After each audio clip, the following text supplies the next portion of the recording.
ভর্তি হয়েছে। বর্তমানে চিকিৎসাধীন অবস্থায় রয়েছে ২৯ জন রোগী। এ বিষয়ে সবশেষ পরিস্থিতি জানাতে আমাদের সাথে ফরিদপুর জেনারেল হাসপাতাল থেকে যুক্ত হয়েছেন মফিজুর রহমান শিপন। শিপন, হাসপাতালগুলোতে চিকিৎসা সেবা দেওয়ার জন্য পর্যাপ্ত ব্যবস্থা রয়েছে কিনা, চিকিৎসকরা কি বলছেন? আমি সকালে এসে কিন্তু বেশ কয়েকজন হাম উপসর্গ নিয়ে যে ভর্তি হয়েছে শিশু, বাচ্চা, তারপর অভিভাবকের সঙ্গে কথা বলেছিলাম। তারা বলেছেন যে সরকারিভাবে যে আ চিকিৎসা সরঞ্জাম, ডাক্তারদের নিয়মিত পর্যবেক্ষণ সবকিছু কিন্তু নিয়মিত চলছে। এই ক্ষেত্রে কোনো ব্যত্যয় ঘটেনি এমনটি কিন্তু তারা আমাকে জানিয়েছে। ঠিক একই রকম চিত্র কিন্তু ফরিদপুর মেডিকেল কলেজ হাসপাতালেও আমরা দেখতে পেয়েছি যে সেখানেও কিন্তু এই হাম উপসর্গ নিয়ে যারা ভর্তি হয়েছে তাদের চিকিৎসা সেবা দেওয়ার জন্য যে প্রয়োজনীয় ওষুধপত্র সহ অন্যান্য জিনিসপত্র প্রয়োজন সেগুলো কিন্তু পর্যাপ্ত রয়েছে। এমনটা আমাদের জানিয়েছেন জেলার civil surgeon doctor Mahmudul Hasan. আপনাকে বলে রাখতে চাই যে ফরিদপুরে গত ১ তারিখ থেকে আজ পর্যন্ত মোট ৭৪ জন শিশু রোগী আ হামের উপসর্গ নিয়ে ভর্তি হয়েছে এবং এদের নমুনা সংগ্রহ করে কিন্তু জেলা স্বাস্থ্য বিভাগ ঢাকাতে পাঠিয়েছে পরীক্ষার জন্য।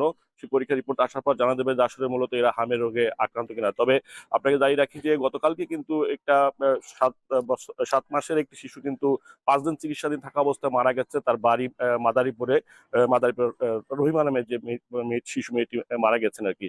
তো হাসপাতাল কর্তৃপক্ষ যেটা বলছে যে হামের উপসর্গ বা হামের রোগ নিয়ে কিন্তু খুব বেশি বিচলিত হওয়ার কোনো কারণ নেই। হামের উপসর্গ দেখা দেওয়ার সাথে, সাথে চিকিৎসক বা সংশ্লিষ্ট বা আশেপাশে যে হসপিটালগুলো রয়েছে বা স্বাস্থ্যকেন্দ্র রয়েছে সেখানে কিন্তু যাওয়ার পরামর্শ দিয়েছেন আমাদের ফরিদপুরের চিকিৎসার সাথে জড়িত তারা। ফরিদপুর জেলা প্রশাসন থেকেও কিন্তু এই বিষয়টি জেলার ৯টি উপজেলার যে নির্বাহী অফিসার রয়েছে এবং সংশ্লিষ্ট স্বাস্থ্য বিভাগের যে কর্মকর্তারা রয়েছেন তাদেরকে কিন্তু নির্দেশনা দেওয়া হয়েছে।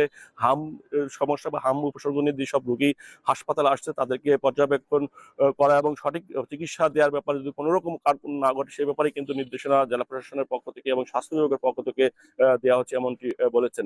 জেলার স্বাস্থ্য কর্মকর্তা সিভিল সার্জন মাহমুদুর রহমান বলেছেন যে ফরিদপুর মেডিকেল কলেজ এবং সদর হসপিটালে কিন্তু হাম রোগীদের জন্য আলাদা কর্নার করা হয়েছে, সেখানে কিন্তু স্বতন্ত্রভাবে চিকিৎসা দেওয়া হচ্ছে। তো এ ছিল ফরিদপুরের হামের উপসর্গ রোগী ভর্তির সর্বশেষ খবর। ফরিদপুর থেকে যুক্ত ছিলেন সহকর্মী মফিজুর